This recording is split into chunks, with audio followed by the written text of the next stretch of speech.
അസ്ലം, അപ്പോൾ LDF-നെ സംബന്ധിച്ച് നേരത്തെ സുനിൽ പറഞ്ഞേക്കെ എപ്പോഴും ഏത് ഭരണവിരുദ്ധ വികാരത്തിന്റെ കാലത്തും തദ്ദേശ തെരഞ്ഞെടുപ്പിൽ അവർക്ക് ഒരു വീഴാത്ത നിലയുണ്ട്. അതിന് പലപ്പോഴും അവർ എഡ്ജെടുക്കുന്നതും കാണുന്നു. അതിന്റെ കൂടെയാണ് ഈ പറയുന്ന ക്ഷേമ പദ്ധതികളുടെ പ്രഖ്യാപനം എന്നതുകൂടി കാണുക. സോ അവർ ടു കോൺഫിഡന്റ് ആണ് അസ്ലം. ഇപ്പുറത്ത് കോൺഗ്രസിനെയും UDF-നെയും സംബന്ധിച്ച് അവർ എന്തുമാത്രം ഇതിനകത്ത് മുന്നോട്ട് പോയിട്ടുണ്ട്. താഴെ തട്ടിൽ സംഘടന ഉണ്ടാക്കുക എന്നുള്ളതാണ് തദ്ദേശ തെരഞ്ഞെടുപ്പിലെ ഏറ്റവും പ്രധാന കാര്യം. ഡോർ ടു ഡോർ കമ്മ്യൂണിക്കേഷൻ ഉണ്ടാവുക, ആളുകളുമായി ബന്ധം സ്ഥാപിക്കുക, താഴെ കമ്മിറ്റി ഉണ്ടാവുക. അതിൽ മുസ്ലിം ലീഗൊക്കെ അവർ പെർഫെക്റ്റ് ആയി ചെയ്യുന്നുണ്ടാവും. ഇപ്പം മലബാറിലേക്ക് നോക്കിയാൽ അവർ അതിന്റെ പണികളിൽ വളരെ സജീവമാണ്. കോൺഗ്രസും ആകെ ചേർന്നുള്ള UDF സംവിധാനമാകെ ഈ തദ്ദേശ തെരഞ്ഞെടുപ്പിന് വളരെ മുന്നേ കണക്കുകൂട്ടി ഒരുങ്ങുക, സ്ഥാനാർത്ഥികളെ ഉണ്ടാക്കുക, അന്തചിത്രങ്ങളെ മറികടക്കുക, അങ്ങനെ എന്തുമാത്രം പെർഫെക്റ്റ് ആണ് അല്ലെങ്കിൽ എന്തുമാത്രം ഹെൽത്തിയാണ് ഇപ്പോ ഈ മൊമെന്റിൽ UDF-ന്റെ സംവിധാനം. അസ്ലം, നിഷാദ് റാവുത്തർ, UDF-നെ സംബന്ധിച്ചുള്ള ഒരു വലിയ വെല്ലുവിളിയാണ് തദ്ദേശ തെരഞ്ഞെടുപ്പ്. നേരത്തെ നിഷാദും സുനിലും സൂചിപ്പിച്ചതുപോലെ എപ്പോഴും തദ്ദേശ തെരഞ്ഞെടുപ്പുകളിൽ LDF മേൽക്കൈ ഉണ്ടാവാറുണ്ട്. അത് എല്ലാ തലങ്ങളിലും, കോർപ്പറേഷൻ ആണെങ്കിലും തദ്ദേശ അല്ലെങ്കിൽ പഞ്ചായത്തുകളുടെ ഇടത്തിലാണെങ്കിലും ജില്ലാ പഞ്ചായത്ത് ഡിവിഷനുകളുടെ ഇടത്തിലാണെങ്കിലും ഒരു മേൽക്കോയ്മയുണ്ട്. രണ്ടാമത്തെ കാര്യം എന്ന് പറയുന്നത് ഏറ്റവും അവസാന ഘട്ടത്തിൽ ഒരു സർജിക്കൽ സ്ട്രൈക്ക് പോലെ മുഖ്യമന്ത്രി പ്രഖ്യാപിച്ച ക്ഷേമ പെൻഷൻ ഉൾപ്പെടെ വനിതകൾക്കുള്ള സാമ്പത്തിക സഹായം ഉൾപ്പെടെ ഡയറക്റ്റായി ആളുകളുടെ കയ്യിൽ പണം എത്തിക്കാനുള്ള ഒരു ശ്രമം നടത്തിയതിൻ്റെ അതിൻ്റെ ഒരു LDF നടത്തിയ ആ ഒരു തന്ത്രം മറികടക്കുക.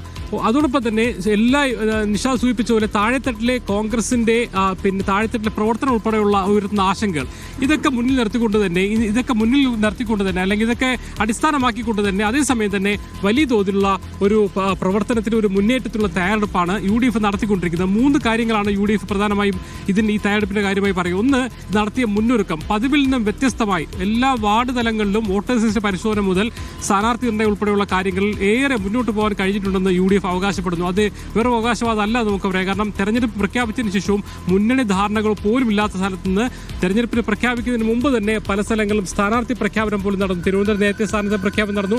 ഇന്ന് തെരഞ്ഞെടുപ്പ് പ്രഖ്യാപിച്ചതിന് പിന്നാലെ കോഴിക്കോട് കോർപ്പറേഷനിലും സ്ഥാനാർത്ഥി പ്രഖ്യാപനം നടത്തി. ജില്ലാ പഞ്ചായത്തിലെ നേരത്തെ തന്നെ പകുതിയോളം നടത്തി കഴിഞ്ഞു. ആ അർത്ഥത്തിൽ മുന്നണി ധാരണകൾ നേരത്തെ ഉണ്ടാക്കുന്നു. തദ്ദേശ തെരഞ്ഞെടുപ്പുമായി ബന്ധപ്പെട്ട സ്ഥാനാർത്ഥികളെ ആദ്യഘട്ടത്തിൽ തന്നെ പ്രഖ്യാപിക്കാൻ കഴിയുന്നു. മാത്രമല്ല വോട്ടേഴ്സ് ലിസ്റ്റിൽ പതിവ് സാധാരണഗതിയിൽ തെരഞ്ഞെടുപ്പിന് ശേഷമാണ് അല്ലെങ്കിൽ തെരഞ്ഞെടുപ്പ് പ്രഖ്യാപിച്ചതിന് ശേഷമാണ് വോട്ടേഴ്സ് ലിസ്റ്റിലെ അപാകതകളെക്കുറിച്ച് കോൺഗ്രസോ ലീഗോ തിരിച്ചറിയുന്നത് തന്നെ.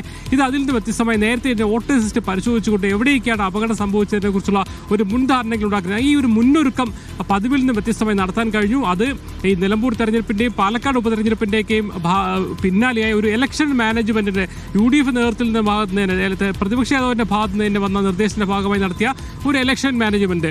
രണ്ടാമത്തെ കാര്യം എന്ന് പറയുന്നത് സർക്കാർ ക്ഷേമ പെൻഷൻ ഉൾപ്പെടെയുള്ള പ്രഖ്യാപിച്ചു ചില അവസാന ഘട്ടത്തിൽ ചില തന്ത്രങ്ങൾ ഒരുങ്ങിയെങ്കിൽ പോലും സകല മേഖലയിലും വലിയ തോതിലുള്ള ജനരോഷം ഉണ്ട് എന്നാണ് UDF കണക്കാക്കുന്നത്. പ്രത്യേകിച്ച് എല്ലാ മേഖല, ആരോഗ്യ മേഖലയാണെങ്കിൽ ആശുപത്രികളുമായി ബന്ധപ്പെട്ട പരാതികൾ നിരന്തരമായി വന്നുകൊണ്ടിരിക്കുന്നു. സാമ്പത്തിക പ്രതിസന്ധി കാരണം സർക്കാർ ജീവനക്കാർക്ക് അധിക ഗഡു പ്രഖ്യാപിച്ചെങ്കിൽ പോലും അത് ഏതെങ്കിലും അർത്ഥത്തിൽ നൽകാനോ അല്ലെങ്കിൽ PF ലയിപ്പിക്കാനോ ഒന്നും ഉണ്ടായില്ല. അതുകൊണ്ട് തന്നെ സർക്കാർ ജീവനക്കാരുടെ രോഷമാർത്ഥത്തിൽ തടക്കില്ല എന്ന് പറയുന്നത്. വന്യമൃഗവുമായി ബന്ധപ്പെട്ട പ്രശ്നങ്ങൾ, തെരുവുനായുമായി ബന്ധപ്പെട്ട പ്രശ്നങ്ങൾ തുടങ്ങി ഓരോ മേഖലയിലും ജനങ്ങൾക്കെതിരായ അല്ലെങ്കിൽ സർക്കാരിനെതിരായ ഒരു വികാരം താഴത്തിലുണ്ടെന്ന് അവർ മനസ്സിലാക്കുന്നു. അത് കൃത്യമായി തന്നെ തദ്ദേശ തെരഞ്ഞെടുപ്പാകുമ്പോൾ പ്രാദേശിക തലത്തിലുള്ള രാഷ്ട്രീയ വിഷയങ്ങളും പ്രാദേശിക തലത്തിൽ വ്യക്തിപരമായ പ്രശ്നങ്ങളൊക്കെ തന്നെയും ചർച്ചയാവുന്ന തെരഞ്ഞെടുപ്പായിരിക്കെ തന്നെ സംസ്ഥാനത്തുടനീളം സർക്കാരിനെതിരായ 9 വർഷമായി ഭരിക്കുന്ന പിണറായി സർക്കാരിന്റെ ഒരു വികാരം വളർത്തിക്കൊണ്ടുവരാൻ അവർ ശ്രമിക്കും. അതിന്റെ ഭാഗമായി സംസ്ഥാനത്ത് ഒന്നാകെയുള്ള ഒരു പ്രകടന പത്രിക, ഓരോ തദ്ദേശ സ്ഥാപനങ്ങളും പ്രത്യേക പ്രകടന പത്രിക ഉണ്ടാവും.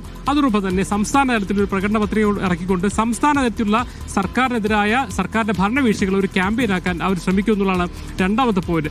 മൂന്നാമത്തെ കാര്യം എന്ന് പറയുന്നത് UDF-ൽ ഐക്യം എന്നുള്ളതാണ്. നമുക്ക് തദ്ദേശ തെരഞ്ഞെടുപ്പിലേക്ക് വരുമ്പോൾ സ്വാഭാവികമായിട്ടും പ്രത്യേകിച്ച് ലീഗ് കൂടി ശക്തിയുള്ള സ്ഥലങ്ങളിൽ കോൺഗ്രസ് ലീഗ് തർക്കങ്ങളുടെ ഒരു പെരുമഴ തന്നെ പ്രത്യേകിച്ച് മലപ്പുറം ജില്ലയിലടക്കം ഉണ്ടാകാറുണ്ടായിരുന്നു. അത് പരമാവധി മിനിമൈസ് ചെയ്യാൻ കഴിഞ്ഞു. അത് UDF ഒരു ടീം എന്ന നിലയിൽ പ്രത്യേകിച്ച് നിലമ്പൂർ തെരഞ്ഞെടുപ്പിന് ശേഷം ഏതെങ്കിലും അർത്ഥത്തിൽ സാധാരണഗതിയിൽ LDF-ലേക്ക് പ്രധാനപ്പെട്ട കാര്യമാണ്. അതായത് ഈ ക്ഷേമ പദ്ധതികൾ പ്രഖ്യാപിക്കുമ്പോഴും LDF-ന് എക്കാലത്തെയും ഒരു എഡ്ജ് ഉണ്ടെന്നൊക്കെ പറയുമ്പോഴും 10 വർഷമായ സർക്കാരിനെതിരെ സ്വാഭാവികമായിട്ടും ആന്റി ഇൻകംബൻസി ഉണ്ടാവും, ഭരണവിരുദ്ധ വികാരം. അത് പല കാര്യങ്ങളിലുണ്ട്. നേരത്തെ അസ്ലം ചൂണ്ടിക്കാണിച്ച ഈ ഹ്യൂമൻ വൈൽഡ് ലൈഫ് കോൺഫ്ലിക്റ്റ്, വന്യജീവി പ്രശ്നം ഒരു പ്രധാന പ്രശ്നമാണ് പ്രാദേശിക തലങ്ങളിൽ. അതിനെ അഡ്രസ്സ് ചെയ്യുന്നതിൽ സർക്കാർ പരാജയപ്പെട്ടു എന്ന പ്രശ്നത്തെ പരമാവധി ഉയർത്തിക്കൊണ്ടുവരാൻ, ഒപ്പം ഈ ആരോഗ്യ മേഖലയിലുണ്ടായിട്ടുള്ള പ്രശ്നങ്ങൾ പലപ്പോഴായി ഇപ്പോൾ ഒരു സീരിയസ് ആയിട്ട് കാണുന്നു, അത് ജനങ്ങളുടെ ഇടയിൽ എത്തിക്കാൻ. അപ്പോൾ ഈ അവസാനത്തെ കണ്ണിൽ പൊടിയിടൽ തന്ത്രങ്ങളാണ് ഇപ്പോൾ നടപ്പിലാക്കിക്കൊണ്ടിരിക്കുന്നത്. അടിസ്ഥാനപരമായി സർക്കാർ കുഴപ്പമാണ് എന്നതിനെ സ്ഥാപിക്കാനുള്ള പ്രയത്നമായിരിക്കും ഈ ദിവസങ്ങളിൽ ഇനിയിപ്പോൾ ആഞ്ഞു നടത്തുക UDF എന്നാണ് അസ്ലം ചൂണ്ടിക്കാണിക്കുന്നത്. എന്ന് മാത്രമല്ല ഒരു ഒരു ഒരു ഐക്യത്തിന്റെ സന്ദേശം കൊടുക്കാൻ നിലമ്പൂർ ഉപതെരഞ്ഞെടുപ്പിന് ശേഷം പ്രത്യേകിച്ച് മലബാറിലൊക്കെ ലീഗും കോൺഗ്രസും തമ്മിലുള്ള സീറ്റ് വിഭജന ചർച്ചകൾ പലപ്പോഴും വലിയ തോതിൽ അലങ്കോലമാകുന്നുവെങ്കിൽ ഇത്തവണ അതില്ല എന്ന് മാത്രമല്ല ഇത് പരമാവധി കുറയ്ക്കാൻ കഴിഞ്ഞിരിക്കുന്നു. കാരണം ഇത് ഒരു അതിനിർണായകമായ തെരഞ്ഞെടുപ്പാണെന്നും ഇവിടെ തമ്മിലടിച്ചാൽ ആത്യന്തികമായി കയ്യിൽ നിന്ന് പോവേണ്ടത് പോകുമെന്ന് അവർ വിചാരിക്കുന്നു എന്നതുകൂടിയാണ് കാണേണ്ട കാര്യം.